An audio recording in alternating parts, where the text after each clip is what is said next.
Asanteni sana, tafadhali tuketi chini.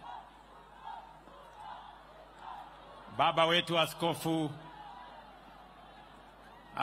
Obanyi na Askofu Philip Sulumeti, ndugu viongozi wote wenzangu,